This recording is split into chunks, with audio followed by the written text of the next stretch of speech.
우리 다 같이 하나님의 말씀 보시겠습니다. 하나님 말씀은 누가복음 15장 25절로 32절에 있는 말씀이 되겠습니다.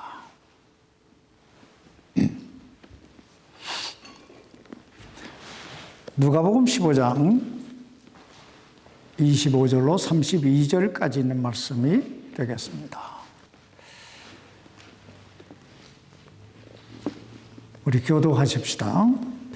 이제 그의 큰 아들은 들에 있더라. 그가 오면서 집에 가까이 이르렀을 때에 음악과 춤추는 소리를 듣고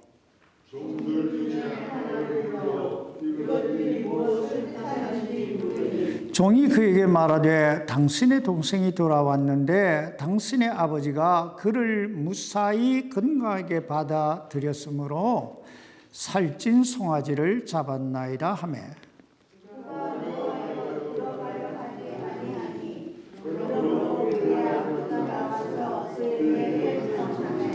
그가 응답하여 자기 아버지께 이르되 보소서 이 여러 해 동안 내가 아버지를 섬기며 어느 때고 아버지의 명령을 어긴 적이 없었거늘 아버지께서 내가 내 친구들과 함께 즐기도록 내게 염소 새끼 한 마리도 결코 주지 아니하셨나이다.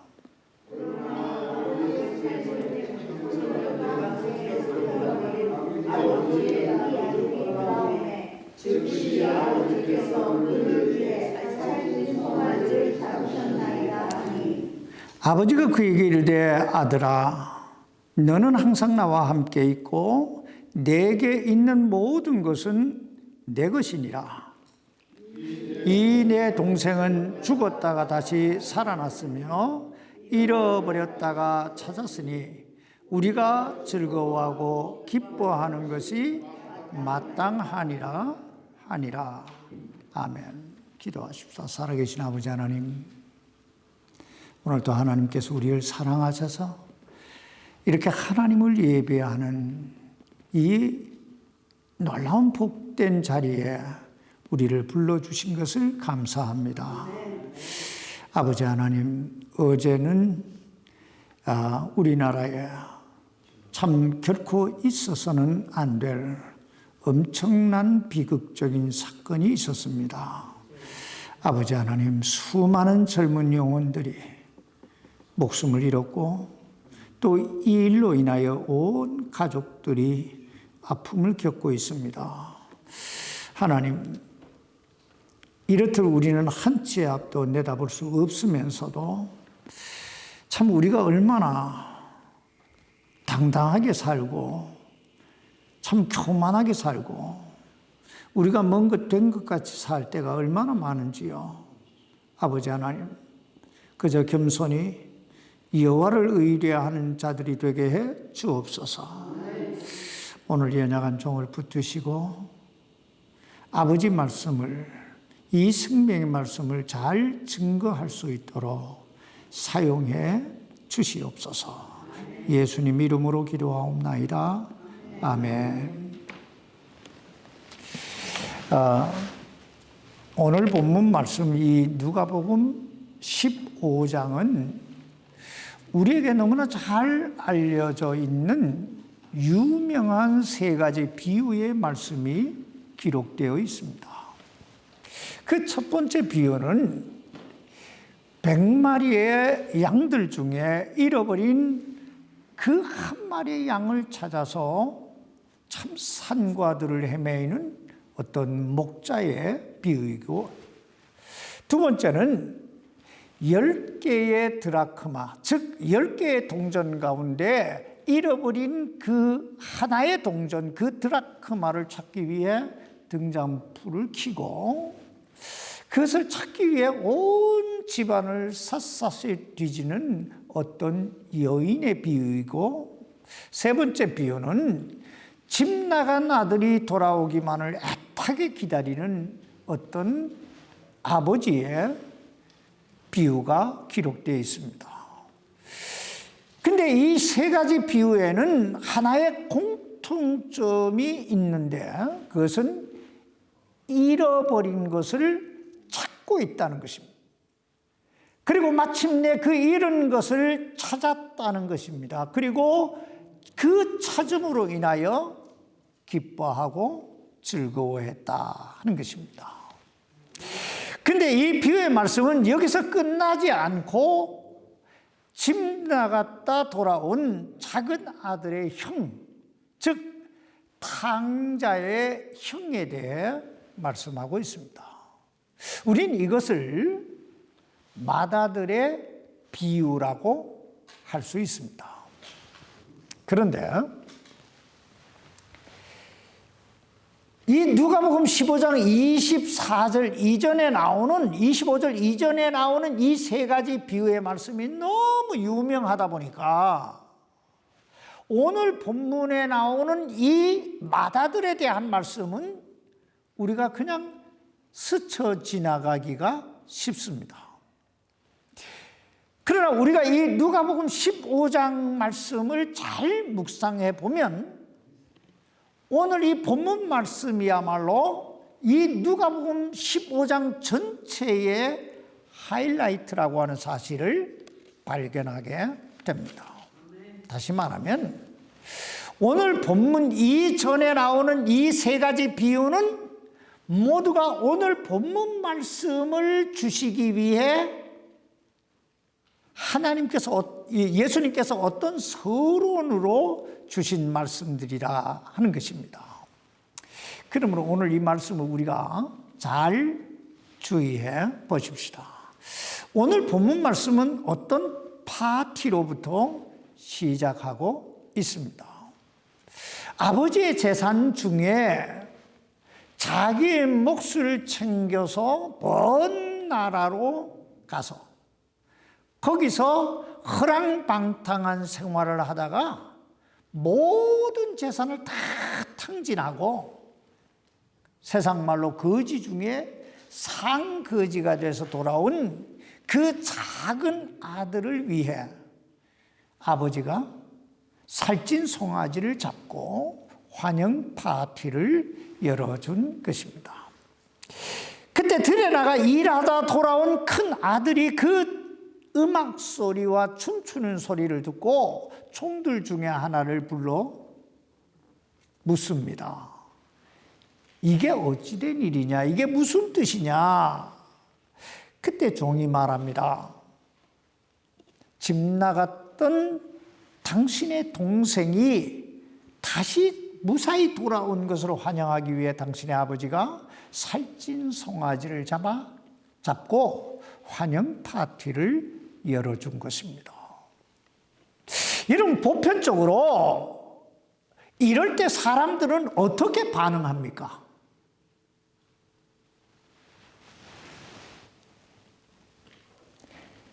집 나갔던 동생이 무사히 돌아온 것으로 인해서 참 기뻐하고 즐거워하고 뛰어들어가 뜨겁게 포옹하고 여기에 맞아줘야 할 형은 도리어 노를 바라고 화를 내고 집에 들어가지 않습니다. 그 사실을 안 아버지가 나와서 큰아들에게 들어가자고 간청을 합니다. 그러나 큰아들은 그 아버지를 향하여 따지듯이 외칩니다. 이 여러 해 동안 내가 아버지를 섬기며 어느 때고 아버지의 명령을 어긴 적이 없었거늘. 여러분, 이 아버지를 향한 이 맏아들의 말을 잘 주목해 보시기 바랍니다. 여러 해 동안 내가 아버지를 섬기고 어떤 때고 아버지의 명령을 어긴 적이 없었거늘. 참 대단히 당당하지요. 사실 오늘 또 어디에 있다가 돌아왔습니까? 들에 나가 일하다가 돌아온 거예요. 근데 오늘 저는 이 맏아들이 아버지를 향해 항변했던 이 대목에 대해 문제 제기를 좀 해보려고 합니다. 무슨 말이냐면 정말 이 맏아들이 어느 때고 아버지의 명령을 어긴 적이 없었을까 하는 것입니다. 어떤 면에서 보면 이 큰 아들은 자기 아버지의 명령이 무엇이었는지조차 깨닫지 못했던 사람이라고 볼 수 있습니다. 다시 말하면 이 맏아들은 아버지의 가장 중요한 명령에 불순종하고 있었음에도 불구하고 나는 아버지의 명령을 다 지켰다고 착각하고 있었다는 것입니다.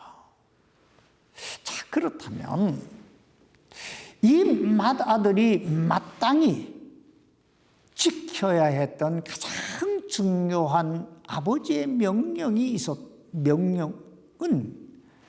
무엇이었을까요? 사실 이 명령 속에 오늘 우리 그리스도인들을 향하신 하나님의 바람, 하나님의 뜻이 그리고 그리스도인의 삶의 본질이 여기에 담겨 있습니다. 자, 그럼 먼저 이런 광경을 한번 상상해 보십시다. 둘째 아들이 자기 몫을 다 챙겨서 먼 나라로 떠났습니다. 그리고 그곳에서 어떤 이유에서든지 간에 전 재산을 다 탕진하고 갈 곳이 없어서 방황하고 있다는 소식이 아버지 귀에 들려옵니다. 자, 그렇다면 그 아버지 마음이 어떠했을까요? 또 이 아버지 마음 속에 하나의 간절한 열망이 있었다면 그것이 무엇이었을까요? 아마 그것은 어떻게 해서라도 참 이 아들을 도로 찾아 데려오는 것이 아니었을까요?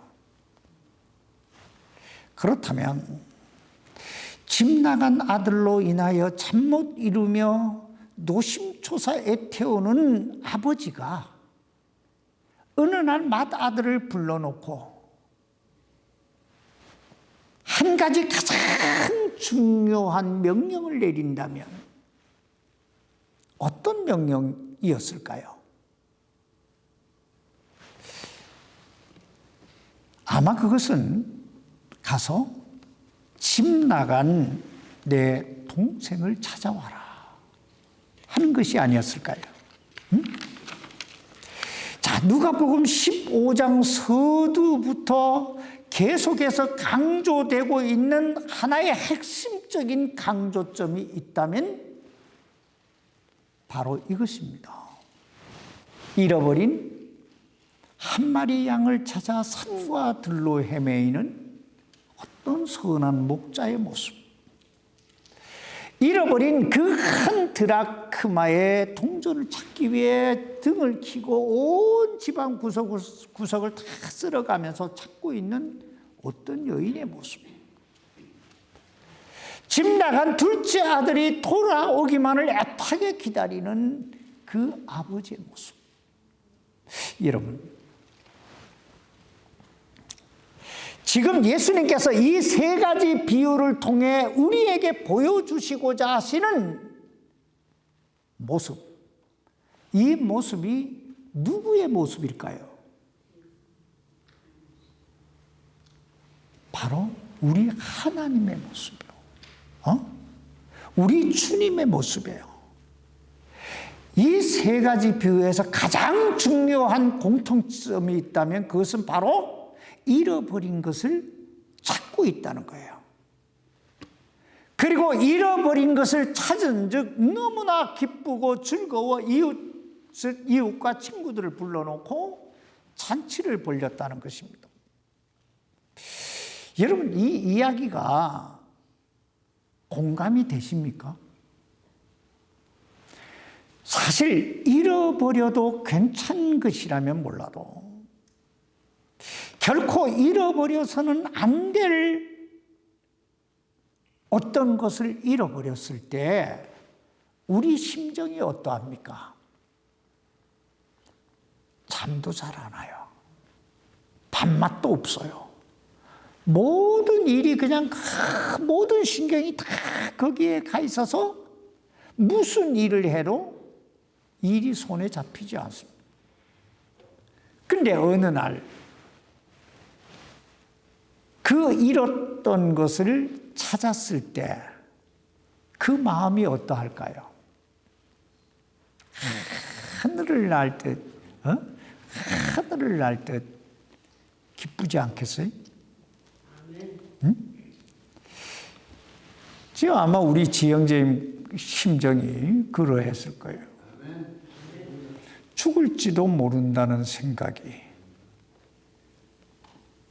근데 하나님이 건강을 회복시켜 주셨다. 그런데 성경은 하나님께 있어 우리 인간은 잃어도 괜찮을 그런 대상이 아니라고 말씀하고 있습니다. 아니, 절대로 잃어서는 안 될, 절대로 포기할 수 없는 하나님의 형상대로 지음받은 하나님의 절대적 사랑의 대상이라고 말씀하고 있습니다. 그러므로 창세기부터요, 요한계시록까지의 메시지를 딱 하나로 요약하면 창세기 3장에서 아담아 아담아 내가 어디 있느냐라고 부르시기 시작한 그 순간부터 계속해서 인간을 찾으시는 하나님의 사랑의 스토리에 이게 성경 전체의 메시지입니다. 그러므로 복음서를 읽다가 사람의 아들이 이 땅에 온 것은, 즉 인자가 이 땅에 온 것은 이라는 단어가 나오면 그냥 지나치지 말고 잘 주의해 보시기 바랍니다. 왜냐하면 그것은 임마누엘이 되셔서 인간의 몸을 입고 잃어버린 영혼을 찾아 이 땅에 오신 하나님의 사랑 이야기이기 때문입니다. 하나님이 나를 얼마나 사랑하시는가 하는 사랑 이야기예요. 그 대표적인 말씀이 어떤 걸까요? 그 대표적인 말씀이 누가복음 19장 10절에 나오는 말씀이에요. 인자에 온 것은 잃어버린 자를 찾아 뭐 하려고? 구원하려고. 사람의 아들은 잃어버린 것을 찾아 구원하러 왔느니라. 여러분, 이 얼마나 놀라운 하나님의 사랑입니다. 그러므로 만약 이 맏아들이 참으로 하나님, 여기 아버지의 심정을 알았더라면 아버지가 명하지 않아도 먼저 나서서 아버지를 위해 그 잃어버린 동생을 찾기 위해 이곳저곳을 찾아다녔을 것입니다. 그러나 그는 여러 해를 아버지와 함께 살면서도 그 아버지 마음을 몰랐던 거예요. 그러면서도 그는 내가 여러 해를 아버지를 섬기고 어떤 명령이든 다 지켰다고 항변하고 있습니다. 근데 어쩌면 이 모습이 오늘 우리들의 모습인지를 몰라요. 오늘 이 아들의 모습을 보면 외형적으로는 전혀 문제가 없어요. 여기 25절에도 들에 나가 일하고 왔대잖아요.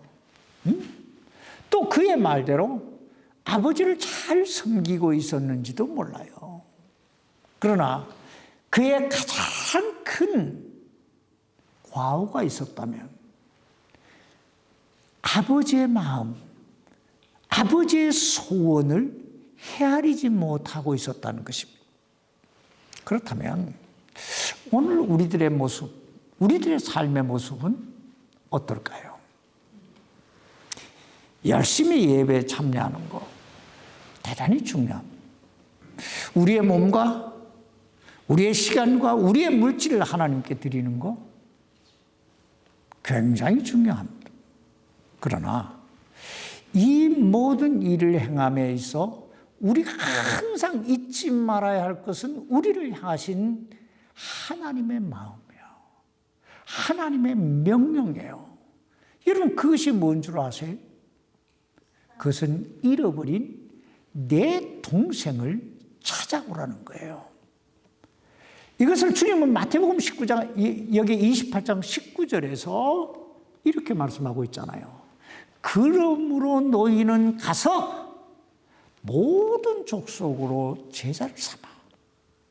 무슨 말입니까? 가서 모든 영혼들에게 예수 그리스도의 복음을 전함으로 그 영혼들을 구원으로 인도하라는 것입니다.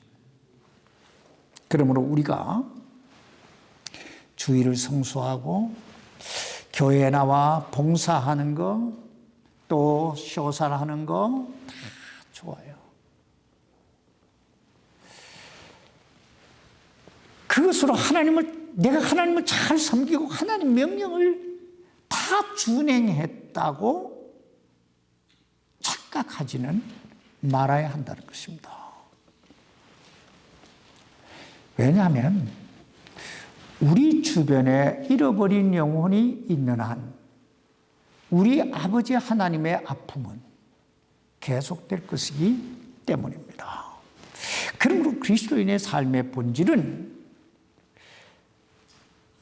그 주님의 심정, 주님의 마음을 가지고 내 삶의 현장에서 잃어버린 영혼들을 찾아서 구체적으로 복음을 전하는 거예요. 전도하는 거예요. 우리 주님은 바로 그 일을 이루시기 위해 죄인된 인간의 몸, 이 인간의 몸을 입고 이 땅에 오셨고 아무도 가기를 꺼려했던 그 사마리아 길, 그 잃어버린 한 영혼, 그 사마리아 여인을 찾기 위해 그 우물가로 가시잖아요. 또 삭개오 그 한 영혼, 잃어버린 그 한 영혼을 찾기 위해 저가 죄인의 집에 들어갔다는 말까지 들어가면서도 여리고로 가시잖아요. 그리고 마침내 십자가에 못 박혀 죽으시잖아요. 그렇다면 오늘 우리는 어떻게 살아야 될까요? 둘째, 이제 상황을 좀 바꿔서 생각을 해 보십시다. 둘째 아들이 돌아오고 나서 아버지가 맏아들을 불러놓고 또 하나의 중요한 명령을 내린다면 이번에는 어떤 명령을 내릴까요? 자, 둘째 아들이 집 나가 방황하고 헤매일 때는 그 아버지가 맏아들을 향하여 그 잃어버린 내 동생, 네 동생 찾아와라 하는 것이었다면 그 동생이 돌아왔잖아요.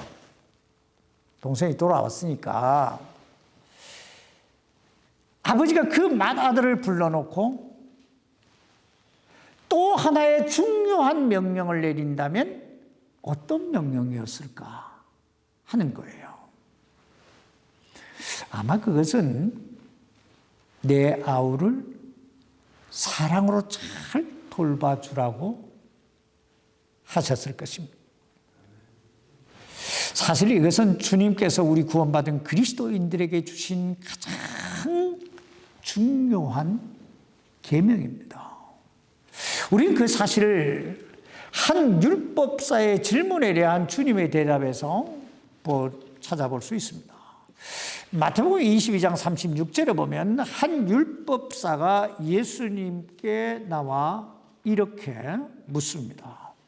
선생님이요, 율법에서 큰 명령이 무엇입니까? 율법에서 가장 큰 명령이 무엇입니까? 하고 묻는 거예요.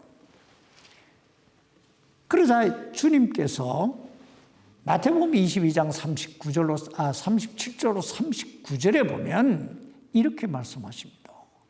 예수님께서 그에게 이르시되 너는 내 마음을 다하고 혼을 다하고 생각을 다하여 주 내 하나님을 사랑하라. 이것이 첫째가는 큰 명령이요. 둘째 명령은 그것과 같은 것으로서 너는 내 이웃을 어떻게 내 자신과 같이 사랑하라. 여러분, 율법에서 가장 큰 명령이 뭐라고요? 마음을 다하고 혼을 다하고 생각을 다하여.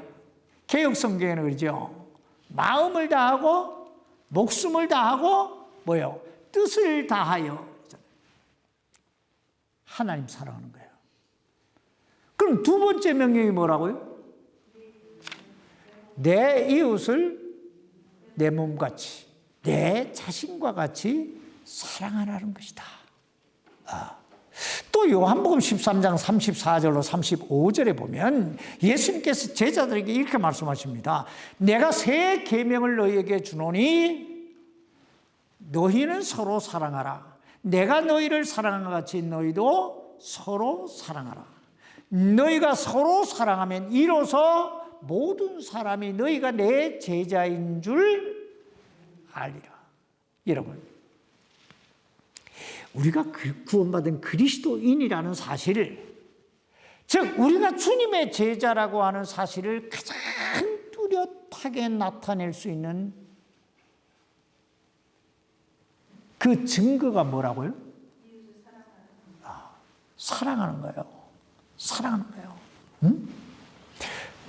우리는 보편적으로 사랑하면 딱 떠오르는 장이 어떤 말씀이에요? 사랑하면 고린도전서 13장 말씀이 딱 떠오릅니다. 사랑장이라고 그러잖아요. 그런데 이 고린도전서 13장 말씀은요, 우리가 하나님으로부터 받은 여러 가지 영적 은사를 어떻게 활용할 것인가 하는 이야기예요. 진짜 사랑장은 요한일서 4장입니다. 요한일서 4장 8절에 보면 사랑하지 아니하는 자는 하나님을 알지 못하나니. 여러분, 사랑하지 않는 사람은 누구를 몰라요? 그럼 하나님 모른다는 말은 무슨 뜻이에요?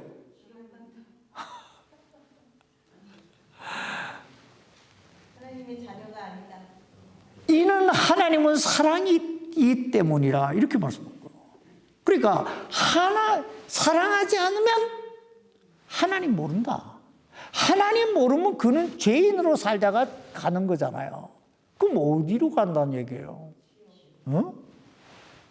그러면서 요한일서 4장 9절에 보면 하나님께서 자신의 독생자를 세상에 보내사 우리가 그분을 통해 살게 하셨은즉 이것 안에서 하나님의 사랑이 우리를 향하여 나타나셨느니라.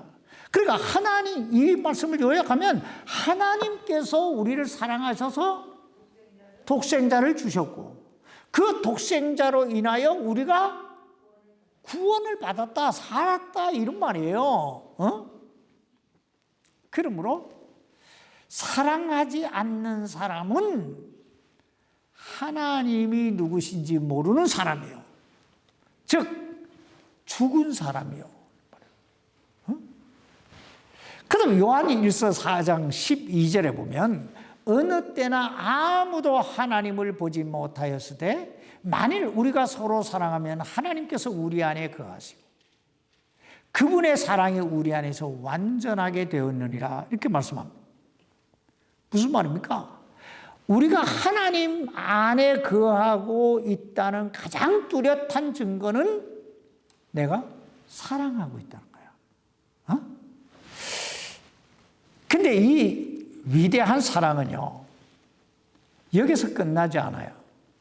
요한일서 4장 마지막 절에 보면 20절로 21절에 보면 이렇게 말씀합니다. 어떤 사람이 나는 하나님을 사랑하노라 하고 자기 형제를 미워하면 그는 거짓말하는 자니. 자기가 본 형제를 사랑하지 아니하는 자가 어찌 자기가 보지 못한 하나님을 사랑할 수 있으리요. 하나님을 사랑하는 자는 또한 자기 형제를 사랑하라는 이 명령을 우리가 그분께 받았느니라. 여러분, 이 말씀의 의미가 뭐예요? 이 말씀의 의미는 우리가 하나님을 사랑한다면 당연히 우리 주변에 있는 사람들도 사랑할 수밖에 없다는 거예요. 만약 그렇지 않으면 거짓말쟁이라는 거예요.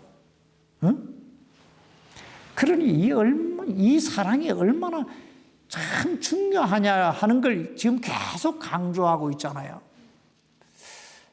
오늘 보면 이 누가복음 15장 말씀은 세리들과 죄인들이 예수님의 말씀을 듣기 위해 예수님 앞에 가까이 나오는 것을 보고, 또 예수님께서 그 세리들과 죄인들을 다 받으시고 함께 하시는 것을 보고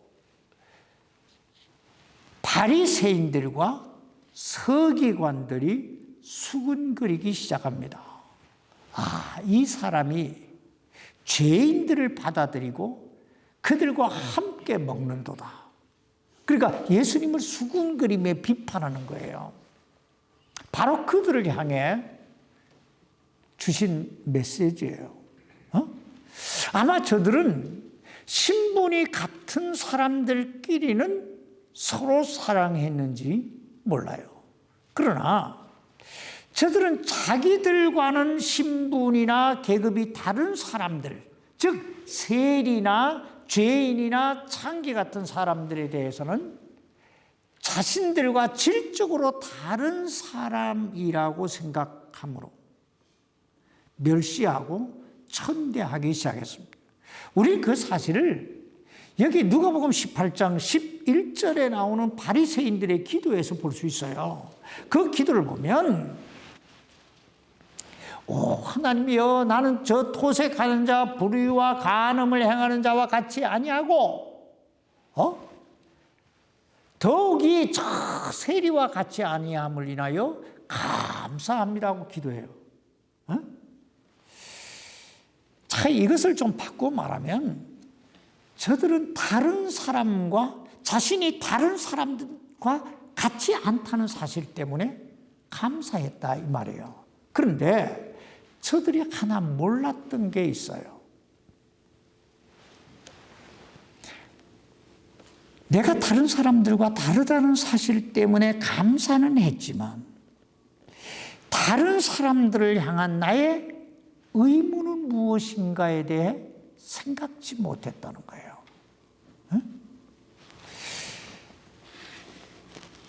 우리도 sometimes 이럴 수 있잖아요. 누가복음 15장 30절에 보면 맏아들이 이렇게 불평하고 있습니다. 아버지의 살림을 창녀들과 함께 삼켜버린 아버지의 이 아들이 돌아오매 즉시 아버지께서 그를 위해 살찐 송아지를 잡으셨나이다. 여러분, 지금 이 맏아들이 자기의 동생을 부를 때 그 호칭을 뭐라고 부릅니까? 내 동생이라고 하지 않고 이 아들이라고 부르잖아요. 즉 그에게는 자기 동생에 대한 형제의식이 전혀 없어요. 그냥 남대하듯이 합니다. 그러자 32절에 보면 아버지께서 내 동생은 이라고 말합니다. 오늘 우리 그리스도인들이 가져야 될 의식이 바로 이것이에요. 자기 마음에 맞는 사람들끼리만 형제가 아니에요. 자기와 비슷한 의식 수준, 교육 수준, 어떤 재력 수준이 있는 사람만 형제가 아니라는 것입니다. 우리 모두가 그리스도 예수님 안에서 형제요, 자매인 줄 믿습니다. 그러므로 내 주변에 있는 모든 사람은 나의 사랑의 대상이고 관심의 대상이고 섬김의 대상이라고 하는 이 의식을 가져야 한다는 것입니다. 오늘 이 마다들은 자기 동생이 자기와 다르다는 사실 때문에, 자기 동생이 재산을 장녀들과 함께 허랑방탕하게 탕진했다는 것 때문에 그는 자기 동생을 동생이라 부르지 아니하고 자신과는 전혀 상관이 없는 사람처럼 대하고 있습니다. 여러분, 이 큰 아들의 그 모습을 지켜보면서 그 아버지의 심정이 어떠했을까요? 그 맏아들을 바라보는 아버지의 마음. 그러면서도 그는 내가 아버지를 섬겼다고, 아버지 명령을 내가 다 지켰다고 큰소리치고 있어요.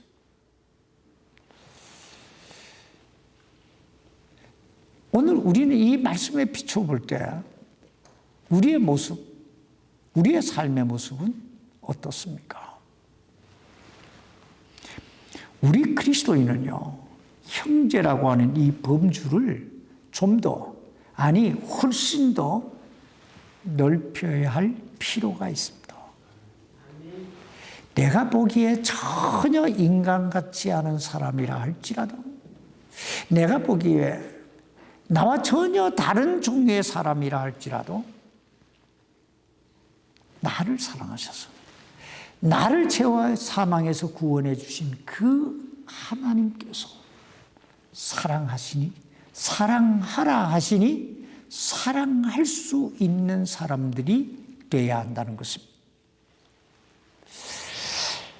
그럼 여러분, 사랑이, 구체적으로 사랑이 뭘까요? 사랑이 뭘까요? 집사님 뭐라고요? 오래 참는 거다.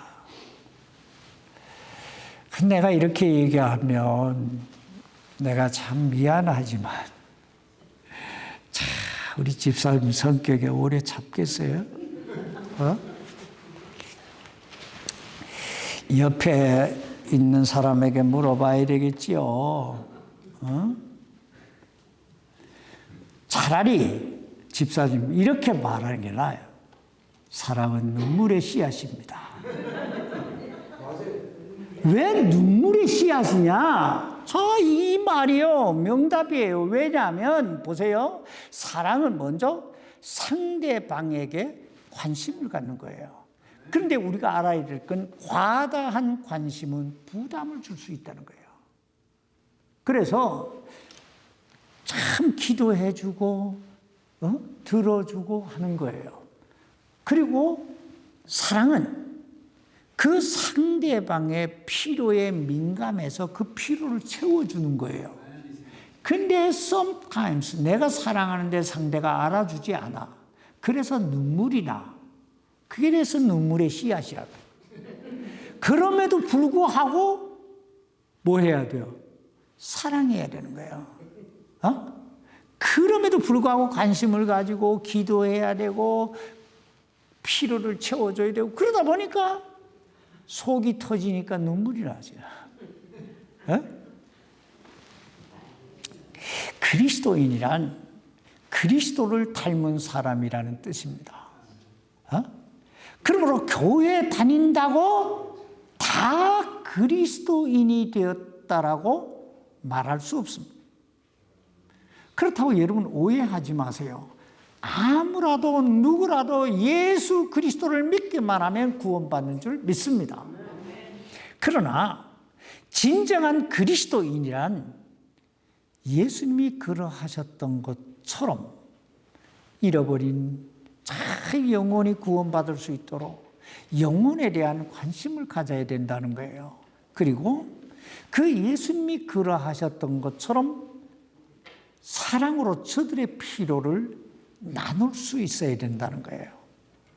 어느 날 이야기 하나만 하고 마칩시다. 어느 날 어떤 목사님이 자기 친구 집을 방문했는데 그 집에 그 어린 딸이 하나 있었는데 그 딸이 인형을 가지고 놀고 있습니다.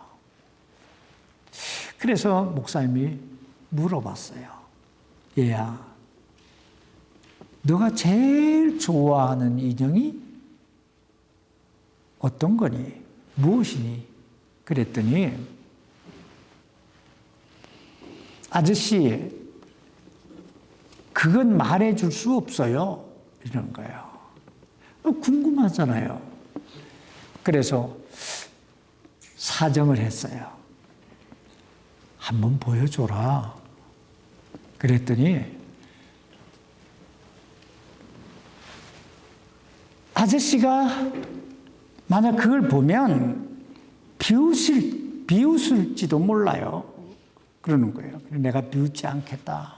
그러니까 보여달라고. 비웃지 않겠다는 약속을 받고 이 소녀가 자기 방에 가서 하나의 인형을 가지고 옵니다.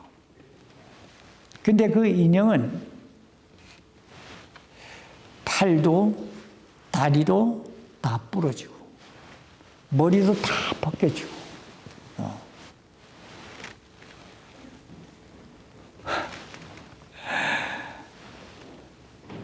이상한 인형이에요. 의아하게 생각한 목사님이 묻습니다. 얘야, 저기 좋은 인형 저렇게 많이 있는데 왜 하필이면 다리도 부러지고 팔도 부러지고 머리도 다 벗겨진 이런 인형을 그렇게 좋아하니?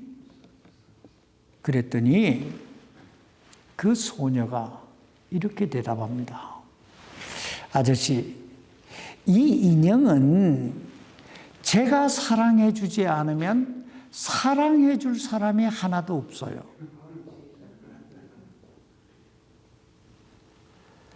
충격적이지 않습니까? 응?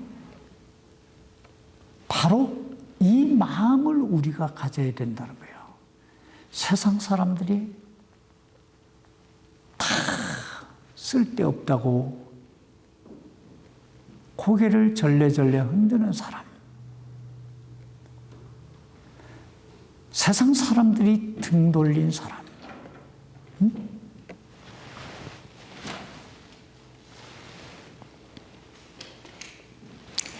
여러분, 우리 주님의 사랑이 가장 뚜렷하게 나타난 곳이 어디입니까? 십자가예요.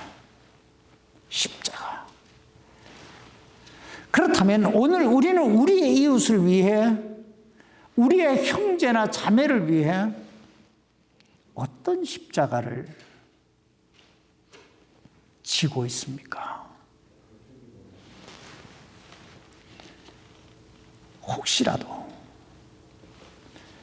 자기 십자가까지 옆에 있는 사람에게 지우고 살지는 않습니까? 맏아들에 대한 아버지의 진정한 바람이 있었다면 두 가지예요. 첫째, 잃어버린 내 아우를 찾아와라. 둘째는 돌아온 내 아우를 사랑해라. 그래서 그의 필요를 채워주라. 그리고 이것이 바로 우리 구원받은 그리스도인들을 향한, 하나님의 자녀들을 향한 하나님의 명령입니다. 성경은 우리 인생을 가르쳐 뭐라고 비유하고 있습니까? 너희 인생이 무엇이냐? 너희는 잠깐 보이다 없어지는 안개라. 나그네와 행인 같아 그러잖아요. 여러분, 이 짧은 생애, 이 남은 생애를 우리는 무엇을 위해 어떻게 살아야 될까요? 하나님께서 우리를 새롭게 해주시기를 주님의 이름으로 축원합니다. 기도하십시다. 살아계신 아버지 하나님, 우리는 때때로 인생을 살면서 가자 세상 일에 분주한 나머지 내가 무엇을 위해 어떻게 살아야 될 것인가, 그조차도 참 잃어버리고 살 때가 얼마나 많이 있는지요. 무엇이 소중한지, 무엇이 가치가 있고 의미가 있는지도 모르며 참 그저 그럭저럭 하루하루를 지낼 때가 얼마나 많은지요. 오 주님, 이 말씀 앞에서 우리를 새롭게 해 주옵소서. 우리의 삶의 방향을 뚜렷하게 가질 수 있도록 도와주시고 그 일을 행할 수 있도록 은혜와 능력을 더해 주옵소서. 살아계신 예수님 이름으로 기도하옵나이다. 아멘.